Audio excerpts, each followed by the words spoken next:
आप सुन रहे मॉर्निंग मस्ती विद आरजे साजिद और यहाँ पर एक स्पेशल गेस्ट के साथ हमारी जो है बात हो रही है। जी हाँ, हमारे साथ शबीर अहमद यहाँ पर जुड़े हुए हैं, हमारे साथ स्टूडियो में बैठे हुए हैं, जिनसे हम बातें कर रहे हैं। शबीर साहब, एक और सवाल जो है वो मैं आपसे पूछना चाहूँगा, और सवाल यूँ है कि क्लास 10th में जो है आपका रिजल्ट 100% रहा है, और ये एक्सपीरियंस जो है ये हमारे साथ शेयर करें, वो फीलिंग्स आप जो है शेयर करें कि जब एक टीचर के जो स्टूडेंट्स होते हैं उनका रिजल्ट जो है 100% आता है, तो एक टीचर के लिए वो कैसी फीलिंग्स होती है, वो फीलिंग जो है वो अपने अल्फाजों में इजहार करें। जी, मैं ये कहना चाहता हूँ कि मेरे पास वो वर्ड्स नहीं हैं कि मैं एक्सप्रेस कर सकूँ उन फीलिंग्स को जो उस वक़्त हम फ़ील करते हैं जी। जब हम अपने बच्चों का रिज़ल्ट देखते हैं और अच्छे मार्क्स के साथ, और वे डिस्टिंक्शन होता है, कोई एवरेज मार्क्स लेकर से पास होता है, लेकिन पास होता हम्म। है 10th क्लास के का एग्ज़ाम जी। से, तो फिर हमारे लिए एक बहुत बड़ी, मैं कहना चाहता हूँ कि खुशी की बात होती है उस वक़्त मेरे जी। लिए, टीचर्स के लिए, पेरेंट्स के लिए और उन बच्चों के लिए। ये एक उस वक़्त इसको मैं कहूँगा एक एक एक्साइटिंग मोमेंट होता है, जिसको जी। हम एक्सप्रेस अपनी फीलिंग के ज़रिए कर सकते हैं, और हमारे पास कोई वर्ड्स नहीं होते कि हम किस तरह। लेकिन जो एक्सपीरियंस हमने देखे हैं, एक्सपीरियंस हम तब भी ये चीज़ें हम दे सकते हैं अपने बच्चों को जब हमारे अंदर वो पोटेंशियल, हमारे अंदर पंक्चुअलिटी अपने जॉब रिलेटेड हो, और हमारे अंदर वो डेडिकेशन हो अपने स्टूडेंट के रिलेटेड हो, जिसको हम एग्जैक्टली। चाइल्ड सेंटर्ड मेथड कहते हैं। जी। हमारे पास बहुत सारे मेथड्स होते हैं जो हमें पढ़ाए, जो हमें सिखाए जाते हैं, पढ़ाए जाते हैं डिफरेंट ट्रेनिंग्स में। जो हमें ट्रेनिंग जो गवर्नमेंट जी। टाइम टू टाइम हमें प्रोवाइड करती है, उन ट्रेनिंग्स का जो हमें वहाँ पर बेनिफिट मिलता है, और जो ट्रेनिंग हम वहाँ से हासिल करते हैं, उसको हम प्रॉपरली जब अपनी क्लास में इम्प्लीमेंट करेंगे, जी। तो इस इन्हीं किस्म के रिजल्ट्स हम हमें फिर देखने को मिलते हैं। तो बिल्कुल। हमारे लिए उस वक्त एक्साइटिंग मोमेंट होते हैं। ये एक्सपीरियंस तब होते हैं इंसान के अंदर, एक टीचर्स के लिए, ये जब वो अपनी डेडिकेशन अपने बच्चों के तहीं बड़ा ज़बरदस्त रखे, और अपने सोसाइटी में अपना मॉरल कैरेक्टर भी ज़बरदस्त एक टीचर का होना चाहिए, हम्म। जैसे रखते भी हैं टीचर्स।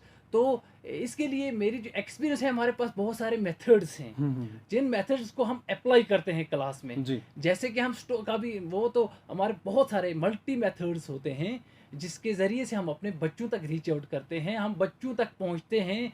उनकी किस बच्चे को किस तरह से, किस मेथड्स के ज़रिए हम वो बच्चे तक पहुँचे, और वो बच्चा कौन सा मेथड लेने के लिए तैयार हो, जब वो अप्लाई हम प्रॉपरली करते हैं, जी। तो तब जाकर हम ये रिजल्ट्स देखते हैं। तब उसकी लाइफ जो है वो एक अच्छे सही डायरेक्शन की तरफ जाएगी, और वो बहुत सारी चीज़ों से फिर दूर रहता है, और वो अपनी लाइफ की सेटलमेंट की तरफ लगा रहता है। तो ये हमारी बहुत सारी एक्सपीरियंस हैं, तो जिनमें से मैंने कुछ आपके सामने शेयर कर रहा हूँ। तो एक्सपीरियंस, इन एक्सपीरियंस को हमें प्रॉपरली यूटिलाइज करना है, तब हम जाकर रिजल्ट्स अच्छे देख सकते हैं। शबीर साहब, कुछ और कहना चाहेंगे आप अपनी तरफ से? जैसे आपने ट्राइबल्स पर एक रिसर्च की है, क्या उसके बारे में आप हमारे लिसनर्स को कुछ कहना चाहेंगे? जी, रिसेंटली मुझे डिप्लॉय किया गया था फॉर सेंसस के लिए, जो जो ट्राइबल जो लोग हैं, जो हायर रीचेस में रहते हैं, जी। जैसे कि कोई बहकू में रहते हैं, डोकू में रहते हैं, वगैरह वगैरह बहुत सारी जगहों में रहते हैं। हम्म। तो उनके लिए भी मुझे डिप्लॉय किया गया था तो गवर्नमेंट ने।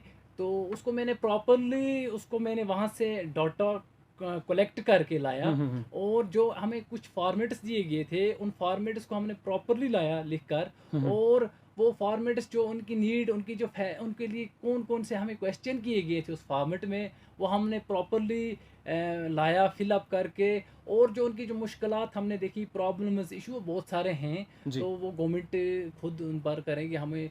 तो जिस काम के लिए भेजा, तो वो हमने प्रॉपरली अपने सही तरीके से किया। बहुत सारी टफ एरियाज़ में मैं गया, जी। जैसे कि बंगस एरिया में मैं गया, जैसे कि मैं रंगवार एरियाज़ में गया, मैं बहुत सारी जगह भागों पर गया, जो बहुत सारी हैं, जहाँ पर मैंने बैठकर उन लोगों के बीच में मैं बैठा, और उनकी जो इश्यूज़, उनकी जो हालात, उनकी जो वो मामलात, मुश्किलात, इश्यूज़ थे, वो मैंने प्रॉपरली लिख कर लाए, और अपने हायर अथॉरिटीज़ को मैंने वो भेज दिए। तो उस पर जो इम्प्लीमेंटेशन होगा, तो वो होना हो जाएगा खुद ही। तो लेकिन जो मुझे काम असाइन किया गया था, वो मैंने प्रॉपरली कंप्लीट किया गया है। तो इसके अलावा तो वो टफ जॉब था, लेकिन समहाउ मैंने वो अच्छे तरीके से सक्सेसफुली कंप्लीट किया। जी। शबीर साहब, आप पोइट्री भी करते हैं, सर, तो मैं चाहूँगा कि आप कुछ जो आपने कुछ लिखा हो थोड़ा सा हमारे लिसनर्स के लिए कुछ बताएं। मैंने एक नज़म लिखी है बंगस के रिलेटेड, जहाँ मैं 2-3 दिन रहा उधर। जी, तो इस सिलसिले में मैं कुछ, अगर आप चाहोगे तो मैं यहाँ पर कुछ शार बिल्कुल पढ़ सकता हूँ। बिल्कुल, ज़रूर ज़रूर। ये वादी बंगस के बारे में मैंने लिखा है। जी मैं अपने ही लैंग्वेज में, ये शायरी है मेरी। या वादी सोना नीला तल्ला की, या वादी सोना चिट्टा नल्ला की, इत लोक आवें अपना रंगस मां, इस वादी ना हुकूं बंगस ना, चार चफेरी नीला टाका, किते उच्चा किते रियाड़ का बूटा, लोकां की इत बरसात होए, जै सावण की त रात होए, इत कुकू अपनी आवाज़ सुनावे, इत कोयल अपनी फरियाद सुनावे, कदे चिड़ियों को इत गेणो है, कदे लोकां को इत रहणो है। जी तो ये नज़म है मेरी। इस बंगस माँ सोना कट्ठा भी हैं, इस बंगस में सोना कट्ठा भी हैं, इत बड़ा बड़ा उच्चा जट्ठा भी हैं, बैकी ते सैलानी कट्ठा भी हैं, इस वादी में सोना कट्टा भी हैं, टोकी ते फौजी एक कतार में बैसे, इत अपना ते गैर भी यार बैसे, निक्का निक्का दुकानदार भी वैसे, इत अपना इत बड़ा बड़ा फनकार भी वैसे, जी। इत कोड़ो बंगस को सवार करा हुआ है, इत टोकी बंगस को माल चरा हुआ है। तो ये शायरी है मेरी। हम्म, लश्कर का मैदान माँ, जट्टी का रादान माँ, ये वो वहाँ पर बंगस की जगह हैं, बड़े जी जी बड़े मैदान हैं। जी। तो उनका मैंने यहाँ पर लिखा। जड़ी बूटियाँ का श्रृंगार माँ, अपनों ही मुश्कार माँ।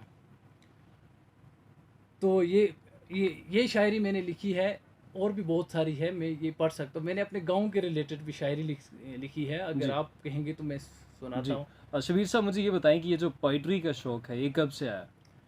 ये पोइट्री का शौक़ तो मेरा थोड़ा मेरे ख्याल से आफ्टर 12th मुझे ये फीलिंग मेरे दिमाग में पैदा होती गई। जी। तो मैं आहिस्ता आहिस्ता इसकी तरफ राग़िब हुआ, हम्म। और ग्रेजुअली ये डेवलप होती गई मेरे अंदर ये सेंस कि मैं किस तरह से पोइट्री करूं। तो मैंने फिर यही डिसाइड किया कि मैं अगर किसी और लैंग्वेज में करना चाहूँ तो वो भी मेरे लिए बेटर है, लेकिन बेटर देन मैंने ये समझा, आई अंडरस्टूड कि मैं अपनी ही अपनी लैंग्वेज में लैंग्वेज में, इसको प्रोपिगेट बिल्कुल। कर सकता हूँ।